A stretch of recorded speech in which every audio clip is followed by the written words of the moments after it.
الحمد لله نحمده ونستعينه ونؤمن به ونتوكل عليه ونعوذ بالله من شرور أنفسنا ومن سيئات أعمالنا من يهده الله فلا مضل له ومن يضلله فلا هادي له وأشهد أن لا إله إلا الله وحده لا شريك له وأشهد أن محمدا عبده ورسوله أرسله بالهدى ودين الحق ليظهره على الدين كله ولو كره المشركون اللهم صل على محمد وعلى آل محمد كما صليت على إبراهيم وعلى آل إبراهيم إنك حميد مجيد أما بعد فإن خير الحديث كتاب الله وخير الهدي هدي محمد صلى الله عليه وسلم وشر الأمور محدثاتها وكل محدثة بدعة وكل بدعة ضلالة وكل ضلالة في النار يا أيها الذين آمنوا اتقوا الله حق تقاته ولا تموتن إلا وأنتم مسلمون يا أيها الناس اتقوا ربكم الذي خلقكم من نفس واحدة وخلق منها زوجها وبث منهما رجالا كثيرا ونساء واتقوا الله الذي تساءلون به والأرحام إن الله كان عليكم رقيبا يا أيها الذين آمنوا اتقوا الله وقولوا قولا سديدا يصلح لكم أعمالكم ويغفر لكم ذنوبكم ومن يطع الله ورسوله فقد فاز فوزا عظيما أعوذ بالله من الشيطان الرجيم ولولا أن ثبتناك لقد كدت تركن إليهم شيئا قليلا ഏറെ ബഹുമാനമുള്ള വിശ്വാസിനികളെ, സൃഷ്ടികർത്താവും സർവ്വലോക നിയന്താവും സർവ്വ അനുഗ്രഹങ്ങളുടെയും ദാതാവുമായ അല്ലാഹുവിന്റെ വിധികളും വിലക്കുകളും യഥോചിതം പാലിച്ചു ജീവിക്കാൻ പരമാവധി പരിശ്രമിക്കണമെന്ന് ഉണർത്തുകയാണ്, ഉപദേശിക്കുകയാണ്. സഹോദരന്മാരെ, ചില കാര്യങ്ങളുടെ ഗൗരവം നാം എത്രത്തോളം ഉൾക്കൊള്ളുന്നുണ്ടോ അതിനനുസരിച്ചായിരിക്കും ആ വിഷയങ്ങളോട് നമ്മുടെ സമീപനമുണ്ടാവുക. നമ്മളുമായി ഇടപെടുന്ന മുഴുവൻ ആളുകളെയും നാം ബഹുമാനിക്കുന്നു, നാം ആദരിക്കുന്നു, നാം അനുസരിക്കുന്നു, നാം അംഗീകരിക്കുന്നു. പക്ഷേ അല്ലാഹു സുബ്ഹാനഹു വ തആലയെ ബഹുമാനിക്കുന്നിടത്ത്, ആദരിക്കുന്നിടത്ത്, അനുസരിക്കുന്നിടത്ത്, അവന്റെ നിയമാവലികൾ പാലിക്കുന്നിടത്ത് നാം എത്രത്തോളം ശ്രദ്ധാലുക്കളാണ് എന്ന് നാം ചിന്തിക്കേണ്ടതുണ്ട്. കാര്യങ്ങളെ താരതമ്യപ്പെടുത്തി വകതിരിവോടുകൂടെ മനസ്സിലാക്കാനുള്ള ബോധവും ചിന്തയും നമുക്കുണ്ട് എന്നതുകൊണ്ട് തന്നെ ആ ഒരു വകതിരിവും ബോധവും നമ്മുടെ ദീനിയായ കാര്യത്തിൽ നമുക്ക് എത്രത്തോളം ഉപയോഗിക്കാൻ സാധിക്കുന്നുണ്ട്. സൗന്ദര്യം നമുക്കേറെ വിലപ്പെട്ടതാണെങ്കിലും ആ സൗന്ദര്യം എന്റെ റബ്ബ് പറഞ്ഞ രീതിയിലേ ഞാൻ പ്രകടിപ്പിക്കൂ എന്ന് തീരുമാനിക്കുന്നതിലാണോ എനിക്ക് ഖൈർ? അല്ല, ജനങ്ങളുടെ അംഗീകാരത്തിനുതകുന്ന വിധത്തിൽ ഞാൻ പരമാവധി പ്രൊജക്റ്റ് ചെയ്ത് ഇസ്ലാമിന്റെ നിയമങ്ങൾ കാറ്റിൽ പറത്തുന്നതിലാണോ എനിക്ക് ഖൈർ? രണ്ടും ചിന്തിച്ച് മനസ്സിലാക്കാനുള്ള ശേഷി, വകതിരിവ് അള്ളാഹു നമുക്കെല്ലാവർക്കും നൽകിയിട്ടുണ്ട്. അള്ളാഹു തെളിഞ്ഞ ചിന്തയും നന്മയിലേക്കുള്ള വഴിയും നമുക്ക് എളുപ്പമാക്കട്ടെ. സഹോദരന്മാരെ, പരിശുദ്ധ റമദാനിൽ നാം നിർവഹിച്ചിരുന്ന ഓരോ കർമ്മങ്ങളുടെയും മഹാത്മ്യത്തെക്കുറിച്ച് നാം തിരിച്ചറിയുമ്പോൾ നമുക്കൊരിക്കലും അവയൊന്നും കൈയൊഴിക്കാനാവില്ല. ഹജ്ജാജ് ഇബ്നു യൂസുഫ് വളരെ ക്രൂരനായ ഒരു മനുഷ്യനായിട്ട് ചരിത്രം പരിചയപ്പെടുത്തുന്ന ഭരണാധികാരിയാണ്. അദ്ദേഹത്തിന്റെ അടുക്കൽ മഹാനായ താബിഈ പണ്ഡിതൻ സാലിം ബിൻ അബ്ദുള്ള റഹിമഹുല്ലാ അദ്ദേഹം ചെന്നപ്പോൾ വല്ലാത്ത ബഹുമാനത്തോടെയും ആദരവോടുകൂടെയാണ് ഹജ്ജാജ് അദ്ദേഹത്തെ സ്വീകരിച്ചത്. അദ്ദേഹത്തിന്റെ സവിധത്തിലിരിക്കുമ്പോൾ 3 ബന്ധികളെ കൊണ്ടുവരപ്പെടുകയുണ്ടായി. ഹജ്ജാജ് ഇബ്നു യൂസുഫ് സാലിമിന്റെ കയ്യിൽ വാള് കൊടുത്തിട്ട് പറഞ്ഞു, ഇതിലൊരുത്തനെ താങ്കൾ കൊല്ലണം, താങ്കളുടെ കൈകൾ കൊണ്ടാകട്ടെ ഒരുത്തന്റെ ഒന്നാമത്തെയാളുടെ മരണം എന്ന് ഹജ്ജാജ് പറഞ്ഞപ്പോൾ സാലിം റഹിമഹുല്ല ആ വാള് വാങ്ങിയിട്ട് ഈ ബന്ധിയുടെ അടുക്കൽ ചെന്നിട്ട് ചോദിച്ചു, താങ്കൾ മുസ്ലിമാണോ? അദ്ദേഹം പറഞ്ഞു, അതെ, ഞാൻ മുസ്ലിമാണ്. രണ്ടാമത്തെ ചോദ്യം, താങ്കൾ ഇന്ന് സുബഹ് നമസ്കരിച്ചിട്ടുണ്ടോ? അദ്ദേഹം തിരിച്ചു ചോദിച്ചു, ഒരു യഥാർത്ഥ മുസ്ലിമിന് എങ്ങനെ സുബഹ് നമസ്കരിക്കാതിരിക്കാൻ കഴിയും? ഈ രണ്ട് ചോദ്യത്തിനുള്ള ആൻസർ കൃത്യമായി ലഭിച്ചപ്പോൾ സാലിം റളിയല്ലാഹു അൻഹു റഹിമഹുല്ലാ, Abdullahi ibn Umar bin Khattab റളിയല്ലാഹുവിന്റെ മകൻ അബ്ദുള്ളയുടെ മകനാണ് സാലിം. അതുകൊണ്ട് തന്നെ ആ ഒരു ശുദ്ധതയും ആ ഒരു തെളിച്ചവും ആ ഒരു ബോധവും ആ ഒരു പക്വതയും അദ്ദേഹത്തിന്റെ ജീവിതത്തിൽ ഉടനീളം നമുക്ക് കാണാൻ സാധിക്കുന്നുണ്ട്.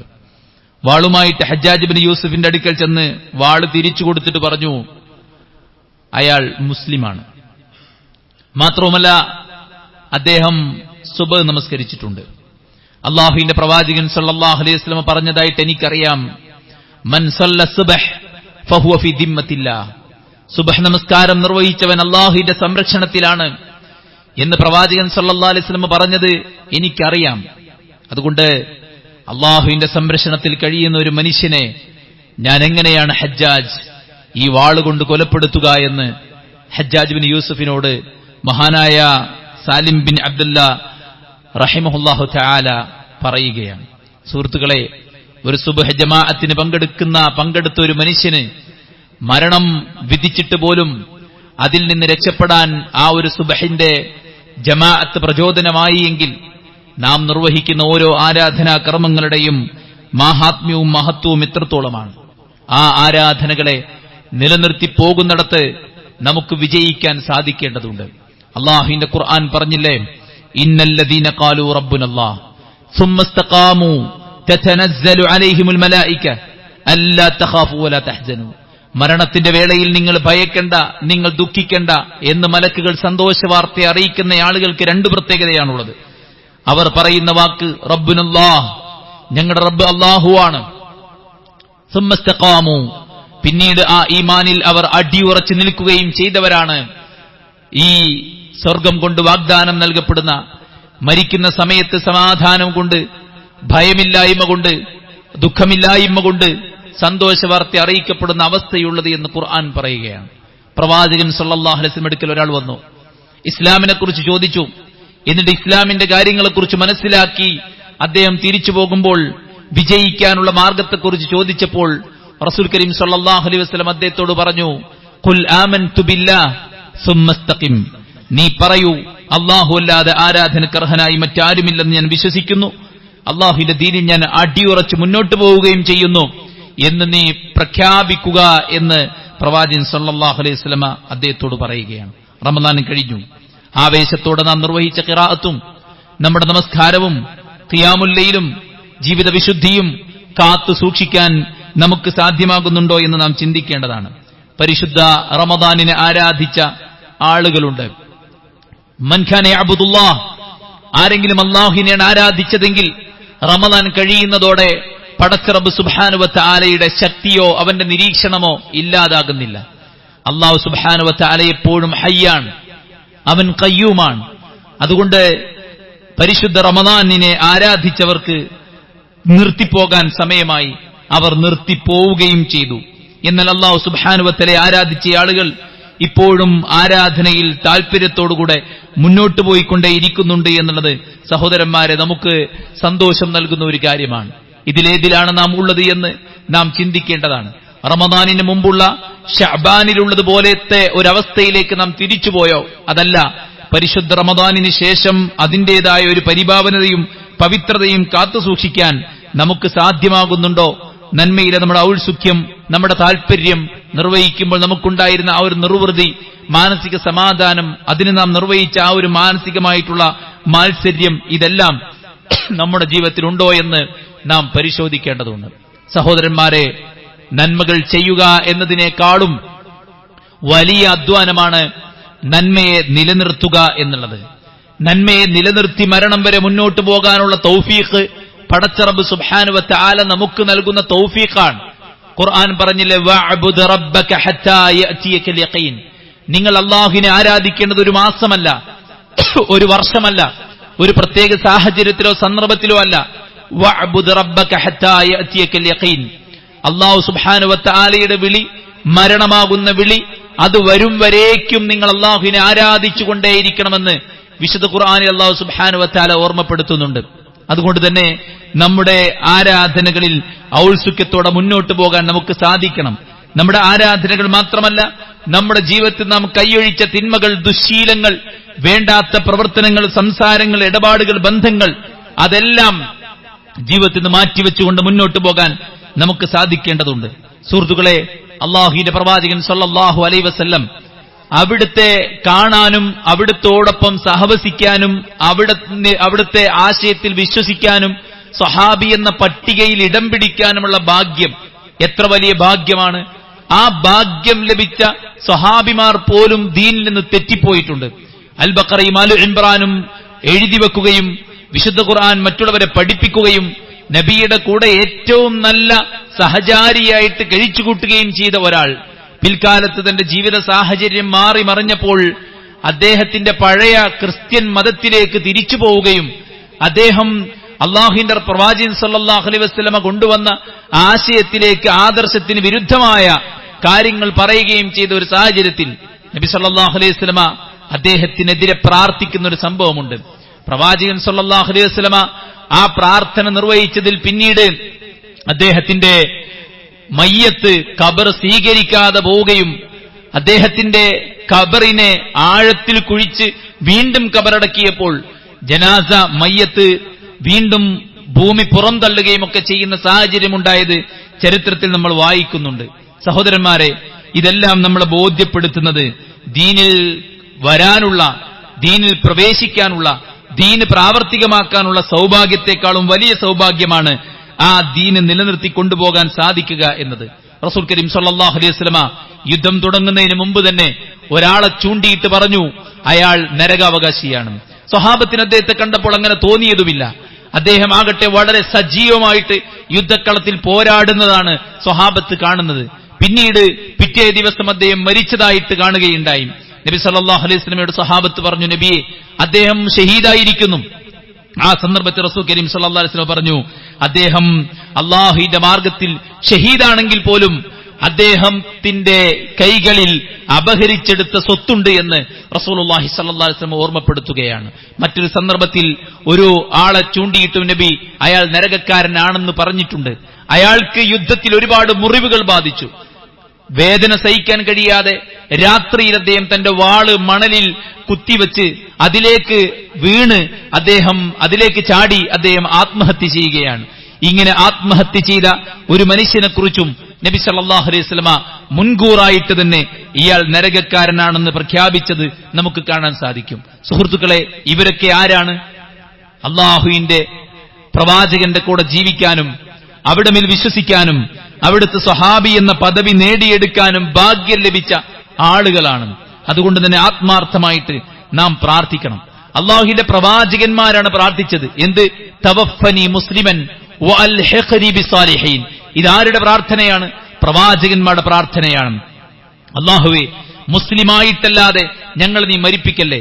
മുസ്ലിമായിട്ട് ഞങ്ങൾ മരിപ്പിക്കുകയും അബ്റാറുകളുടെ കൂടെ, പുണ്യവാളന്മാരുടെ കൂടെ, സ്വാലിഹീങ്ങളുടെ കൂടെ ഞങ്ങളെ നീ ചേർക്കുകയും ചെയ്യണമേ എന്ന് അല്ലാഹുവിന്റെ പ്രവാചകന്മാർ പ്രാർത്ഥിച്ചിട്ടുണ്ടെങ്കിൽ സാധാരണക്കാരായ നമ്മളെ സംബന്ധിച്ചിടത്തോളം എത്രത്തോളം ശ്രദ്ധിക്കേണ്ടതുണ്ട്. ഇവിടെ വഴിതെറ്റിപ്പോകാനുള്ള ധാരാളം പ്രലോഭനങ്ങളുണ്ട്. നമ്മുടെ എല്ലാവരുടെയും ജീവിത കാഴ്ചപ്പാടുകൾ മാറി മറിഞ്ഞുകൊണ്ടിരിക്കുകയാണ്. എല്ലാവർക്കും സുഖിക്കണം, എല്ലാവർക്കും സൗന്ദര്യം വേണം, എല്ലാവർക്കും പരമാവധി ആസ്വദിക്കണം. ഇങ്ങനെയുള്ള മനസ്സാണ് എല്ലാവർക്കും ഉള്ളത്. ഈ മനസ്സിനിടയിൽ ജീവിക്കുന്ന ആളുകൾ നമ്മുടെ ജീവിത കാഴ്ചപ്പാടുകളും അതുപോലെ തന്നെ ചിന്തകളും അവസ്ഥകളുമൊക്കെ ഈ ഒരു അവസ്ഥയിലേക്ക് പതിയെ പതിയെ മാറി വരുന്നുണ്ട്. പിശാചും പിശാചിന്റെ കൂട്ടാളികളും ശക്തമായ പ്രവർത്തന ഗോധയിൽ മുന്നേറിക്കൊണ്ടിരിക്കുകയാണ്. ലഅനത്തുല്ലാഹ്. ഈ ഒരു സാഹചര്യത്തിൽ സഹോദരന്മാരെ, പ്രലോഭനങ്ങൾക്ക് വീണുപോകാതെ, സാഹചര്യങ്ങളുടെ സമ്മർദ്ദത്തിൽ പെട്ടുപോകാതെ നാം മനസ്സിൽ കരുതിക്കൊണ്ട് നടക്കുന്ന സ്വർഗം ലഭിക്കണമെന്ന ആ ഒരു വികാരം, ആ ഒരു നീയത്ത്, ആ ഒരു മനസ്സ്, ആ ഒരു അടങ്ങാത്ത ആഗ്രഹം സുഹൃത്തുക്കളെ നമുക്ക് നേടിയെടുക്കണം. കഴിഞ്ഞ ദിവസം സൂറത്ത് സ്വാഫാത്തിന്റെ അമാനിമയുടെ തഫ്സീർ വായിച്ചപ്പോൾ ആയത്തിന്റെ വ്യാഖ്യാനത്തിൽ അമാനി മൗലവി പറയുന്നുണ്ട്, സ്വർഗത്തിൽ ഒരാൾക്ക് വിശപ്പില്ല, ദാഹവുമില്ല, പിന്നീട് എന്തിനാണ് സ്വർഗത്തിൽ അള്ളാഹു ഭക്ഷണവും പാനീയവും യഥേഷ്ടം വെച്ചിരിക്കുന്നത്? വിശപ്പും ദാഹവും ഇല്ലാത്ത ഇടത്ത് എന്തിനാണ് ഭക്ഷണം, എന്തിനാണ് പാനീയം? അതിന് മറുപടിയായിട്ട് കൊടുക്കുന്നത് അവിടെയുള്ള ഭക്ഷണവും അവിടെയുള്ള പാനീയവും ആസ്വാദനത്തിനുള്ളതാണ് എന്നാണ് പറയുന്നത്. ആസ്വദിക്കാനുള്ളതാണ്. ഒരു ഭക്ഷണത്തോട് നമുക്ക് പ്രിയമുള്ളത് എന്തുകൊണ്ടാണ്? ആ ഭക്ഷണത്തിന്റെ ടേസ്റ്റ് ആണെങ്കിൽ സ്വർഗത്തിൽ ഒരാൾക്ക് വയറ് നിറഞ്ഞു വീർത്തു പോകാത്ത വിധം ഇഷ്ടപ്പെട്ട ഭക്ഷണം യഥേഷ്ടം കഴിച്ചിട്ട് ആ ടേസ്റ്റ് എമ്പാടും ആസ്വദിക്കാനാണ് പടച്ചറബ് സ്വർഗത്തിൽ ഭക്ഷണവും പാനീയവും വെച്ചതെന്നറിയുമ്പോൾ അത്ഭുതകരമായ ലോകത്തെ കാത്തു സൂക്ഷിച്ച് മനസ്സിൽ കൊണ്ടു നടന്ന് അതിന് വിരുദ്ധമായ കാര്യങ്ങളെ ജീവിതത്തിൽ നിന്ന് മാറ്റിവെക്കാൻ ആർക്കാണ് മടിയുണ്ടാവുക എന്നത് നാം ചിന്തിക്കേണ്ടതാണ്. സുഹൃത്തുക്കളെ, ഞാൻ ഓതി വെച്ച ആയത്ത് എന്താ അറിയോ? വലൗല അൻ സബ്ബത്നാക ലഖദ് കിത്ത തർകനു ഇലൈഹിം ഷൈഅൻ ഖലീല. അള്ളാന്റെ പ്രവാചകരെ, താങ്കളുടെ ഹൃദയത്തെ നാം പിടിച്ചു വച്ചില്ലായിരുന്നെങ്കിൽ അവരുടെ പ്രലോഭനത്തിൽ ചെറിയ തോതിലെങ്കിലും താങ്കളും വീണുപോകുമായിരുന്നു. നബി സല്ലല്ലാഹു അലൈഹി വസല്ലമക്ക് പോലും ഈ ദീനിന്ന് തെറ്റിപ്പോകാനുള്ള പ്രലോഭനങ്ങൾ ഉണ്ടായിട്ടുണ്ട്. മുഹമ്മദ്, നിനക്ക് എന്താണ് വേണ്ടത്? സമ്പത്ത് വേണോ? പെണ്ണ് വേണോ? അധികാരം വേണോ? സൗകര്യങ്ങൾ വേണോ? എന്തിനും ഞങ്ങൾ റെഡിയാണ് എന്ന പ്രലോഭനം പ്രവാചകൻ സല്ലല്ലാഹു അലൈഹി വസല്ലമക്ക് ഉണ്ടായിട്ടുണ്ട്. വിവിധ തരങ്ങളിലുള്ള പ്രലോഭനങ്ങൾ ഉണ്ടായിട്ടുണ്ട്.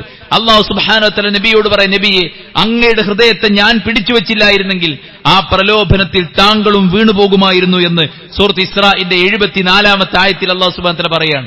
അതുകൊണ്ട് പ്രവാചകന്മാരുടെ പ്രാർത്ഥനയാണ്, അല്ലാഹുവെ മുസ്ലിമായി ജീവിപ്പിക്കുകയും സ്വാലിഹീങ്ങളോടൊപ്പം ചേർക്കുകയും ചെയ്യണമേ എന്ന്. പ്രവാചകന്മാർക്ക് പോലും പ്രലോഭനങ്ങൾ ഉണ്ടായി, സ്വഹാബത്തിന് പോലും പ്രലോഭനങ്ങൾ ഉണ്ടായി. സ്വഹാബത്തിനോട് പോലും റസൂലുള്ള പറഞ്ഞു, ഈ ഖൈറിന് ശേഷം ഒരു ശർറ് നിങ്ങൾക്കുണ്ടാകും എന്ന് സ്വഹാബത്തിനോട് പോലും പ്രവാചകൻ സല്ലല്ലാഹു അലൈഹി വസല്ലമ താക്കീതായി പറയുന്ന സാഹചര്യമുണ്ടായി. സ്വഹാബത്തിന്റെ മുഖത്ത് നോക്കിയിട്ട് റസൂൽ കരീം സല്ലല്ലാഹു അലൈഹി വസല്ലമ, നിങ്ങളിൽ ഞാൻ ഏറ്റവും അധികം ഭയക്കുന്നു എന്ന് പറഞ്ഞ ചില കാര്യങ്ങളെ ഒരു ഖുത്ബയായിട്ട് നാം മുമ്പ് മിമ്പറിൽ വെച്ച് സംസാരിച്ചിട്ടുണ്ട്. ഇന്ന അഖാഫു അലൈക്കും, നിങ്ങൾ ഞാൻ ഏറ്റവും അധികം ഭയക്കുന്നത് എന്ന് പറഞ്ഞിട്ട് 10 ഹദീസുകളെ നമ്മൾ ഇവിടെ ചർച്ചയ്ക്ക് വെച്ചിട്ടുണ്ട്. ഇതൊക്കെ ആരോടാ പറഞ്ഞത്? സ്വഹാബത്തിനോടാ പറഞ്ഞത്. ആരാ സ്വഹാബത്ത്? അസ്സാബിഖൂനൽ അവ്വലൂന മിനൽ മുഹാജിരീൻ വൽ അൻസാർ. ഖുർആൻ പറഞ്ഞ സാബിഖീങ്ങളാണ് ആ സ്വഹാബത്ത് എന്ന് പറയുന്ന ആൾക്കാർ. ആ സ്വഹാബത്തിൽ പോലും റസൂലുള്ളാഹ് ഈ ഒരു തരത്തിലൊരു വഴിപിഴവിനെ ഭയന്നിട്ടുണ്ടെങ്കിൽ നമ്മൾ എത്രത്തോളം ശ്രദ്ധിക്കണം. പിശാചും അവന്റെ കൂട്ടാളികൾ നമുക്ക് ചുറ്റുമുണ്ട്. സുഖിക്കാനും ആർമാദിക്കാനും നമ്മെ മാടി വിളിക്കുന്ന പല സാഹചര്യങ്ങളുണ്ട്. ഇച്ഛയുടെ പിന്നാലെ പോകാനുള്ള പ്രചോദനങ്ങളുണ്ട്. അതുകൊണ്ട് തന്നെ നിഷ്കളങ്കമായിട്ട് നാം ദീനിനെ പുൽകാനും നിഷ്കപടമായിട്ട് ആ ദീനിന്റെ വഴിയിൽ അടിയുറച്ച് മുന്നോട്ട് പോകാനും നമുക്കെല്ലാവർക്കും സാധിക്കുന്നിടത്താണ് നമ്മുടെ വിജയം കുടികൊള്ളുന്നത്. സുഹൃത്തുക്കളെ, നിലനിന്നു പോകാനുമുണ്ട് ചില കാരണങ്ങളൊക്കെ. ആരോഗ്യം നിലനിൽക്കാൻ എന്തൊക്കെ ചെയ്യണം? ഇന്ന കാര്യങ്ങൾ ചെയ്യണം. ഒരു വസ്തുവിന്റെ ലൈഫ് കിട്ടാൻ അതെന്ത് ചെയ്യണം? അത് ഇന്ന രൂപത്തിൽ അതൊക്കെ യൂസ് ചെയ്യണം, അല്ലെ? ഇതൊക്കെ നമുക്കറിയാം. എന്നാൽ ഈ ദീനിൽ നമ്മുടെ ലൈഫ്, നമ്മുടെ ഈമാനിന്റെ ലൈഫ്, നമ്മുടെ തഖ്വയുടെ ലൈഫ്, അത് കുറഞ്ഞു പോകാണ്ടിരിക്കാൻ നമ്മൾ ചെയ്യേണ്ട ചില കാര്യങ്ങളുണ്ട്. അത് നാം സൂക്ഷിച്ച് പ്രവർത്തിച്ചേ പറ്റൂ. അതിലേറ്റവും പ്രധാനപ്പെട്ട ഒന്നാമത്തെ കാര്യം, ഫർളായ കാര്യങ്ങൾക്ക് പുറമെ സുന്നത്തിനെ വർദ്ധിപ്പിക്കാൻ നമ്മൾ താല്പര്യം കാണിക്കുക എന്നുള്ളതാണ്. കാരണം സുന്നത്ത് എന്ന് പറയുന്നത് നമ്മുടെ ഈമാനിനെ, പടച്ചറബിന്റെ ഇഷ്ടത്തെ, അടുപ്പത്തെ നമുക്ക് സമ്മാനിക്കുന്ന കാര്യമാണ്. അതുകൊണ്ട് ഫർളിന് പുറമെയുള്ള സുന്നത്ത് നമസ്കാരങ്ങൾ, നമ്മൾ തറാവീഹ് നമസ്കരിച്ചു. ഇപ്പോൾ എന്താണ് അതിന്റെ അവസ്ഥ? ഒരു 3 റക്അത്തെങ്കിലും അത്താഴത്തിന്റെ നേരത്തെണീറ്റ് നമസ്കരിക്കാൻ നമുക്ക് പറ്റണം. ഉറങ്ങിപ്പോകുമോ എന്ന് ഭയക്കുന്നവർക്ക് തറാവീഹിന്റെ നേരത്ത് ഉറങ്ങും മുമ്പ് ഒരു 3 റക്അത്തെങ്കിലും വിത്ർ നിസ്കരിക്കാത്ത ഒരു ദിവസം എനിക്കുണ്ടാകരുതെന്ന് തീരുമാനിക്കാൻ നമുക്ക് പറ്റണം. അങ്ങനെ ഫർളായിട്ടുള്ള നിസ്കാരത്തിന് പുറമെ സുന്നത്തായ ഒരുപാട് നിസ്കാരങ്ങൾ, ഫർളായ നോമ്പിന് പുറമെ സുന്നത്തായ 6 നോമ്പ് നമുക്ക് തുടർച്ചയായി നിർവഹിക്കാൻ പറ്റിയാൽ ഖൈർ. ഇനി അതിന് പ്രയാസമുണ്ടെങ്കിൽ 1 മാസം സമയത്ത് എടുത്തുകൊണ്ട് നമ്മൾ 6 നോമ്പ്, ശവ്വാലിലെ 6 നോമ്പ് പൂർത്തിയാക്കണമെന്നത് നമ്മൾ നിയ്യത്താക്കുകയും അതിനുവേണ്ടി നമ്മൾ ഒരുങ്ങുകയും ചെയ്യണം. അതുപോലെ തിങ്കളും വ്യാഴവും അയ്യാമുൽ ബീദിന്റെ നോമ്പും ഇതെല്ലാം സുന്നത്താണ്. പക്ഷെ ഈ സുന്നത്തുകളൊക്കെ നിർവഹിക്കുന്നതിലൂടെ നമുക്ക് കിട്ടുന്ന ഒരു ഈമാനികമായ ഒരു പവർ വേറെ തന്നെയാണ്. ഞാൻ പറയാം, അതായത് അത്താഴത്തിന്റെ നേരത്ത് നമ്മൾ അലാറം വെച്ചല്ലോ, ആ നേരത്ത് തന്നെ എണീറ്റ് ഒരു 3 റക്അത്ത് നിസ്കരിച്ച് ആ മുസല്ലയിൽ നിന്ന് പ്രാർത്ഥിച്ച് പള്ളിയിൽ നിന്ന് ബാങ്ക് കേൾക്കുമ്പോൾ 2 റക്അത്ത് സുന്നത്ത്, സുബഹിന്റെ മുമ്പത്തെ സുന്നത്ത് നിസ്കരിച്ച് പള്ളിയിലേക്ക് നമ്മൾ പോയി ഫർള് അവിടെ വെച്ച് നിസ്കരിച്ച് അതിനുശേഷം ദിക്റും ദുആയും നടത്തി കുറച്ചു നേരം ഇരുന്ന് 2 റക്അത്ത് ദുആയും നിസ്കരിച്ച് ആ പള്ളിയിൽ നിന്ന് നമ്മൾ പുറത്തേക്ക് ഇറങ്ങുമ്പോഴേക്ക് സുഹൃത്തുക്കളെ നാം അവിടെ ഒറ്റ ഫർളേ ചെയ്തിട്ടുള്ളൂ, ബാക്കി എല്ലാം സുന്നത്താണ്. പക്ഷെ ആ ഒരു പ്രഭാതം ആരാധന കൊണ്ട് നിറയുമ്പോൾ നമ്മുടെ മനസ്സ് തെളിയും, നമ്മുടെ ആശങ്കകൾ നീങ്ങും, നമ്മുടെ ശരീരത്തിന് ഉന്മേഷമുണ്ടാകും. ആ മൂക്കിൽ അടിച്ചു കയറുന്ന ആ പ്രഭാതത്തിലെ വായുവിന് വല്ലാത്തൊരു ടേസ്റ്റ് ഉണ്ടാകും. സുഹൃത്തുക്കൾ, അത് ആരാധനയുടെ ടേസ്റ്റാണ്. അതുകൊണ്ട് ഫർളിന് പുറമെയുള്ള സുന്നത്തുകൾ നമ്മൾ അധികരിപ്പിക്കുക എന്നുള്ളതാണ് ചെയ്യേണ്ടത്. രണ്ടാമത്തെ കാര്യം ഖുർആനിന്റെ പാരായണമാണ്. ഖുർആൻ പാരായണം നമ്മൾ നിലനിർത്തിപ്പോന്ന ആളുകളാണ്, അത് തുടർന്നു കൊണ്ടുപോകണം. ഒരു തുടർച്ച, ഇത് അള്ളാഹ്ക്കിഷ്ടം തുടരലാണ്. അപ്പോൾ ആ തുടർച്ച ബ്രേക്ക് ആകാതിരിക്കാൻ ഒരു പേജെങ്കിലും ഞാൻ ഓതണം ഡെയിലി എന്നതെങ്കിലും നമ്മൾ തീരുമാനിച്ച് ആ ഒരു കണിശതയോടുകൂടെ റസൂൽ കരീം സല്ലല്ലാഹു അലൈഹി വസല്ലം പറഞ്ഞില്ലേ, നിങ്ങൾക്കൊരാൾക്കൊരു ചുവന്ന ഒട്ടകം കിട്ടാൻ ആഗ്രഹമുണ്ടോ? ഉണ്ടെന്ന് പറഞ്ഞു. എന്നാൽ നിങ്ങൾ പള്ളിയിൽ വെച്ച് ഒരു ആയത്തോതുകയോ ആയത്തിനെ കുറിച്ച് പഠിക്കുകയോ ചെയ്താൽ ഒരു ചുവന്ന ഒട്ടകം ലഭിക്കുന്നതിനേക്കാൾ ഉത്തമമാണ്.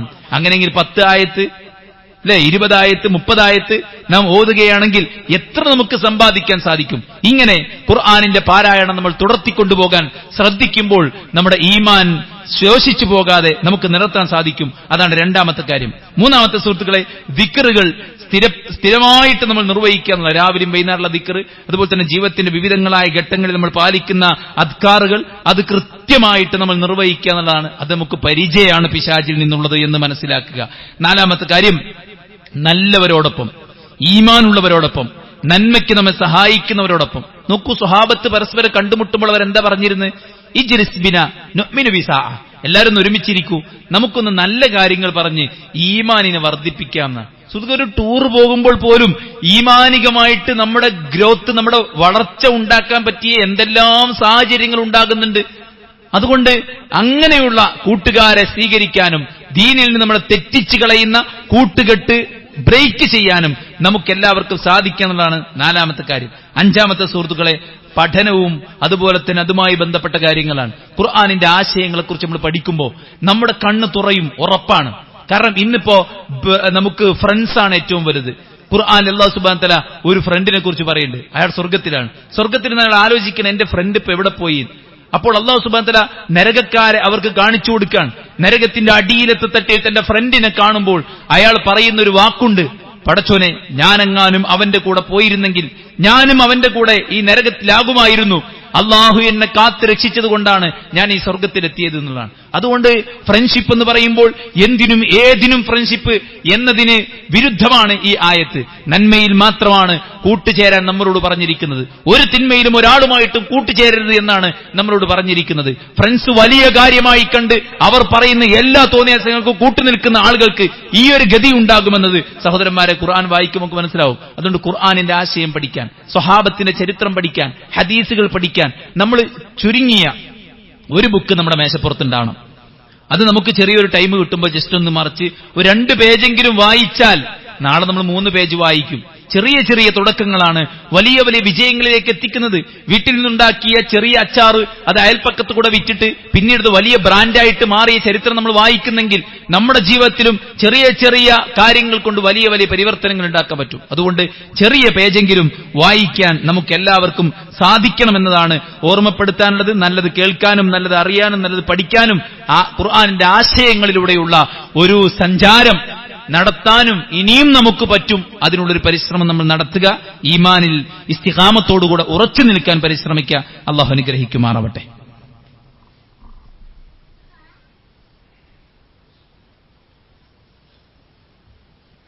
അൽഹംദുലില്ലാഹി വസ്സലാത്തു വസ്സലാമു അലാ റസൂലില്ലാഹി വഅലാ ആലിഹി വസഹ്ബിഹി അജ്മഈൻ, അമ്മാ ബഅദ്. അള്ളാഹുവിനെ സൂക്ഷിക്കണമെന്ന് ഒരിക്കൽ കൂടെ ഉണർത്തുകയാണ്, ഉപദേശിക്കുകയാണ്.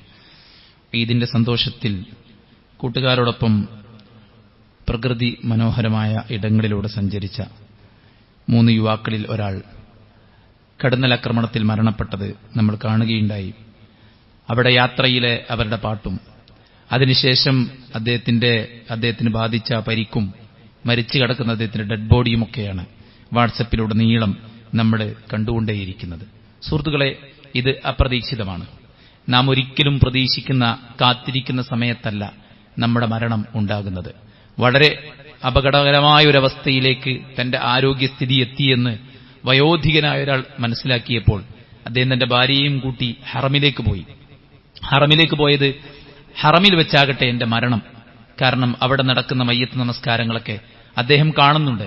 ലക്ഷോപലക്ഷം വിശ്വാസികളാണ്. ആരാണ് എന്താണെന്ന് അറിയാത്ത ഒരുപാട് മയ്യത്തുകൾക്ക് വേണ്ടി ആത്മാർത്ഥമായി പ്രാർത്ഥിച്ച് നമസ്കാരം നിർവഹിക്കുന്നത്. അതുകൊണ്ട് എന്റെ മരണത്തിന് സമയമായിട്ടുണ്ടെന്ന് തോന്നുന്നു എന്ന് വിചാരിച്ച് ഭക്ഷണത്തിന് മൂക്കിലൂടെ ഇട്ട ആ ഒരു പൈപ്പടക്കം കയ്യിൽ പിടിച്ച് അദ്ദേഹം ഹറമിൽ പോയി. അവിടെ 15 ദിവസം 20 ദിവസം 25 ദിവസം ഒക്കെ കഴിഞ്ഞിട്ടും മരിക്കുന്നില്ല. അവസാനം ഭാര്യ അദ്ദേഹത്തോട് പറഞ്ഞു, നമുക്ക് നാട്ടിൽ പോവാ തൽക്കാലം. ഇപ്പോഴും അദ്ദേഹം ജീവിച്ചിരിപ്പുണ്ട്. അതായത് മരിക്കാൻ വേണ്ടി നമ്മൾ ശട്ടം കെട്ടി ഒരുങ്ങി ഒരു കസേരയിലിരുന്നു എന്നതുകൊണ്ട് നമ്മുടെ മരണം സംഭവിക്കില്ല. ഒരിക്കലും മരിക്കില്ലെന്നും മരിക്കാനൊന്നും ആയിട്ടില്ലെന്നും നമുക്ക് ജീവിതം ഇനിയും അടിച്ചുപൊളിക്കാനുണ്ട് എന്നും ഇനിയും ഒരുപാട് കാതങ്ങൾ ലക്ഷ്യങ്ങൾ താണ്ടാനുണ്ടെന്നും നാം പ്രതീക്ഷിച്ച് മുന്നോട്ട് കുതിക്കുമ്പോഴായിരിക്കാം നമ്മുടെ മരണം അപ്രതീക്ഷിതമായി സംഭവിക്കുക. അതുകൊണ്ട് സുഹൃത്തുക്കളെ, എപ്പോഴും നമ്മുടെ മരണത്തെക്കുറിച്ചുള്ളൊരു ബോധം നമുക്കുണ്ടാവണം. ജീവിക്കണ്ടേ എന്നാണ് എല്ലാവരും ചോദിക്കുന്നത്. ജീവിച്ചാൽ മാത്രം പോരാ, മരിക്കണം. മരിച്ചാൽ മാത്രം പോരാ, ഖബറിൽ കഴിയണം. ഖബറിൽ കഴിഞ്ഞാൽ മാത്രം പോരാ, പരലോകത്ത് റബ്ബിന്റെ മുന്നിൽ എണീക്കണം. ആ റബ്ബിന്റെ മുന്നിൽ എണീറ്റ് നിന്നാൽ മാത്രം പോരാ, റബ്ബിന്റെ ഹിസാബിന് വിചാരണക്ക് വിധേയമാക്കപ്പെടുകയും നന്മ തിന്മ തൂക്കിക്കണക്കാക്കി സ്വർഗ്ഗക്കാരനെങ്കിൽ സ്വർഗ്ഗത്തിലേക്കും നരകക്കാരനെങ്കിൽ നരകത്തിലേക്കും മാറ്റി പാർപ്പിക്കപ്പെടുന്ന സാഹചര്യം നമ്മുടെ അടിസ്ഥാന വിശ്വാസത്തിന്റെ ഭാഗമാണ്. അതുകൊണ്ട് ഒരിക്കലും മറക്കാതിരിക്കുക. ഇവിടുത്തെ വീടും ഇവിടുത്തെ മക്കളും ഇവിടുത്തെ കുടുംബവും ഇവിടുത്തെ സന്തോഷവും ഇവിടുത്തെ സൗകര്യങ്ങളും ഇവിടുത്തെ അടിപൊളിയും ഇവിടുത്തെ ട്രെൻഡും ഇവിടുത്തെ വഴിവിട്ട ബന്ധങ്ങളും ഇടപെടലുകളുമൊക്കെയാണ് ലൈഫിന്റെ രസമെന്ന് വിചാരിച്ച് തെറ്റിദ്ധരിച്ചു പോയെങ്കിൽ സുഹൃത്തുക്കളെ, മരണമുണ്ട് എന്ന ചിന്ത നമ്മുടെ ഉള്ളിൽ എപ്പോഴും ഉണ്ടായിരിക്കട്ടെ. അതാണ് ഈമാൻ നിലനിൽക്കാനുള്ള 6ാമത്തെ സൊല്യൂഷൻ. 7ാമത്തെ കാര്യം സുഹൃത്തുക്കളെ, പ്രാർത്ഥന തന്നെയാണ്. അല്ലാഹു സുബ്ഹാനഹു വ തആല അവനോട് നമുക്ക് എന്തും ചോദിക്കാം. ആ റബ്ബ് സുബ്ഹാനഹു വ തആല നമ്മുടെ ആഗ്രഹങ്ങൾ അറിയുന്നവനാണ്. നമ്മുടെ ഭാവിയും നമ്മുടെ എത്തിപ്പെടാനുള്ള എല്ലാതും നമുക്ക് എന്തെല്ലാം വരുമെന്നും എന്തെല്ലാം നമുക്ക് വരാതെ തെറ്റിപ്പോകുമെന്നും ഇതെല്ലാം അറിയുന്ന പടച്ചോനാണ്. അതുകൊണ്ട് ആ പടച്ചോനോട് ആത്മാർത്ഥമായി പ്രാർത്ഥിക്കുക. റസൂൽ കരീം സല്ലല്ലാഹു അലൈഹി വസല്ലമയാണ് എപ്പോഴും പ്രാർത്ഥിച്ചത്, അല്ലാഹുമ്മ യാ മുഖല്ലിബൽ ഖുലൂബ് സബ്ബിത് ഖൽബി അലാ ദീനിക്. ഹൃദയത്തെ മാറ്റിമറിക്കുന്ന പടച്ചോനെ, നിന്റെ ദീനിൽ എന്റെ ഹൃദയത്തെ നീ ഉറപ്പിച്ചു നിർത്തണേ എന്ന് ആത്മാർത്ഥമായി പ്രവാചകൻ പ്രാർത്ഥിച്ചെങ്കിൽ നമുക്കും അതിന് സാധിക്കണം. ഈ 7 വഴികളിലൂടെ റമദാനിൽ നാം കാത്തു സൂക്ഷിച്ച ഈമാനിനെ നിലനിർത്താൻ നമുക്ക് പറ്റണം. പണ്ഡിതന്മാർ പറയുന്നത്, റമദാനിലെ നമ്മുടെ നിസ്കാരം, നോമ്പ്, സക്കാത്ത്, ഹജ്ജ്, സൽക്കർമ്മങ്ങളൊക്കെ ഉണ്ടല്ലോ, ഇതൊക്കെ പടച്ചോൻ സ്വീകരിച്ചു എന്നതിന്റെ അടയാളം റമദാനിന് ശേഷവും നമുക്ക് തുടരാൻ പറ്റുന്നു എന്നതാണ്. റമദാനിന് ശേഷം നമുക്കതൊന്നും തുടരാൻ പറ്റുന്നില്ലെങ്കിൽ റമദാനിൽ നാം ചെയ്ത കർമ്മങ്ങൾ സ്വീകരിച്ചു എന്ന് നമുക്ക് പറയാൻ സാധിക്കില്ല എന്നാണ് പണ്ഡിതന്മാർ പറയുന്നത്. അതുകൊണ്ട് തുടർച്ച എന്നത് വളരെ അനിവാര്യമാണ്. ദീനിന്റെ മാർഗത്തിൽ തന്നെ ഉറച്ചു നിൽക്കാൻ നമുക്ക് എല്ലാവർക്കും സാധിക്കണം. 2ാമത്തെ കാര്യം, വെക്കേഷൻ സമയമാണ്. നമ്മുടെ മക്കളെ നമ്മുടെ കൈകളിലൂടെ തന്നെ കളിപ്പിക്കാനും പഠിപ്പിക്കാനും ഒക്കെ ഈ ഒരു സമയവും സന്ദർഭത്തെയും നമ്മൾ ഉപയോഗിക്കണം. ആളുകൾ ചോദിക്കുന്നത്, വല്ല ക്യാമ്പും ഉണ്ടോ? 3 ദിവസമേ ഉള്ളൂ, ഒരു 15 ദിവസത്തെ ക്യാമ്പ് ഉണ്ടെങ്കിൽ പറയും, എത്ര പൈസ വെച്ച് തരാം എന്നാണ് ആൾക്കാർ പറയുന്നത്. കാരണം അത്രയും ദിവസം ഓര് നോക്കൂലോ എന്നൊരു ഇതിലാണുള്ളത് പാരന്റ്സ്. സുഹൃത്തുക്കളെ, ഇത് നമ്മുടെ ഉത്തരവാദിത്തമാണ്.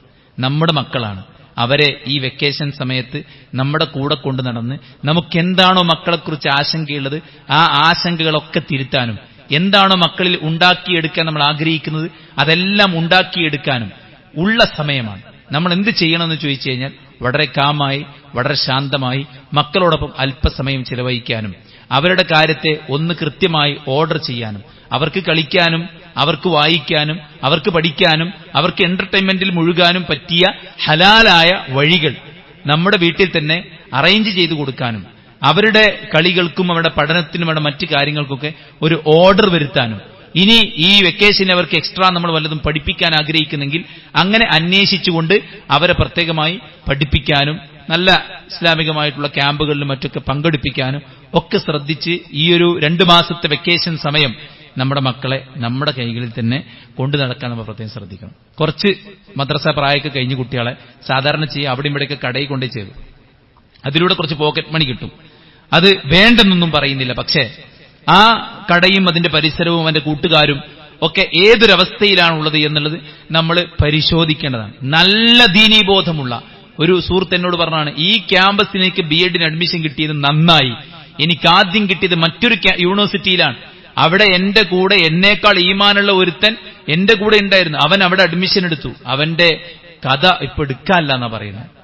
മനസ്സിലായില്ല? സാഹചര്യങ്ങളിൽ നമ്മൾ വീണുപോകും. അങ്ങനെ മനുഷ്യനെ പടച്ചുണ്ടാക്കി. മനുഷ്യനൊരു സോഷ്യൽ ആനിമലാണ്.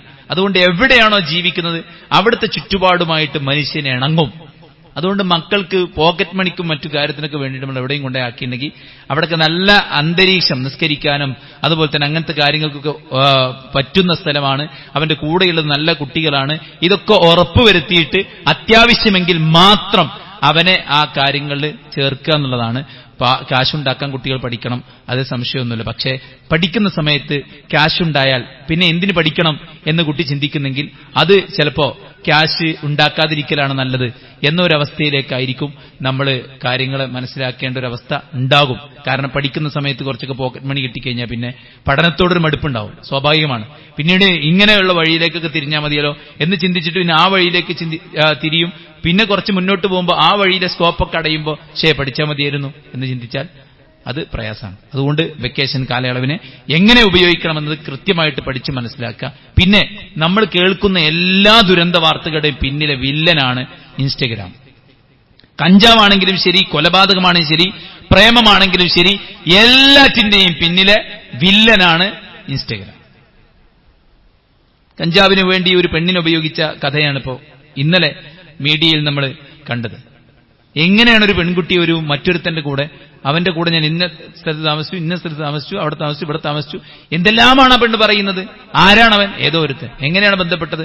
തന്റെ ഒരു മെറ്റീരിയൽ വിൽക്കാൻ വേണ്ടി ഇൻസ്റ്റഗ്രാമിലൂടെ പരിചയപ്പെട്ട ഒരാളാണ്. ഇതിലൂടെയാണ് സുഹൃത്തുക്കളെ എല്ലാ ദുരന്തവും ഉണ്ടാണ്. മാത്രവുമല്ല എല്ലാ കഥകടച്ചിട്ട് യൂസ് ചെയ്യാൻ പറ്റിയൊരു ആപ്ലിക്കേഷനാണ്. മുതിർന്ന ആൾക്കാർക്ക് ആർക്കും ഇതിനെക്കുറിച്ച് അറിയില്ല, അവർക്ക് ആകെ വാട്സപ്പ് മാത്രം അറിയാം. അതുകൊണ്ട് ടെക്നോളജി ഉപയോഗിക്കുന്നിടത്ത് നമ്മൾ നല്ലോണം ശ്രദ്ധിക്കണം. കുട്ടികൾ അടങ്ങിക്കാൻ വേണ്ടി ഫോൺ കൊടുക്കുന്ന ഒരു പരിപാടി ഉണ്ടല്ലോ, ആ പരിപാടി കുട്ടികളെ നമുക്ക് മിസ്സായി പോകുന്ന ഒരു സാഹചര്യം ഉണ്ടാവും. ഇതാണ് സുഹൃത്തുക്കൾ രണ്ടാമതായി സൂചിപ്പിക്കാനുള്ളത്. ഒന്നാമത് നമ്മുടെ ഈമാൻ നിലനിൽക്കാനുള്ള കാര്യങ്ങൾ പറഞ്ഞ, രണ്ട് നമ്മുടെ മക്കളുടെ കാര്യം നമ്മൾ ശ്രദ്ധിക്കുക. മൂന്നാമത്തെ കാര്യം നമുക്കറിയാം, നമ്മുടെ സമൂഹത്തിൽ ഇപ്പോൾ ചർച്ച ചെയ്തുകൊണ്ടിരിക്കുന്ന ഒരു വഖഫ് ഭേദഗതി ബില്ലുമായി ബന്ധപ്പെട്ട ഒരു ചർച്ച വ്യാപകമായി നടന്നുകൊണ്ടിരിക്കുകയാണ്.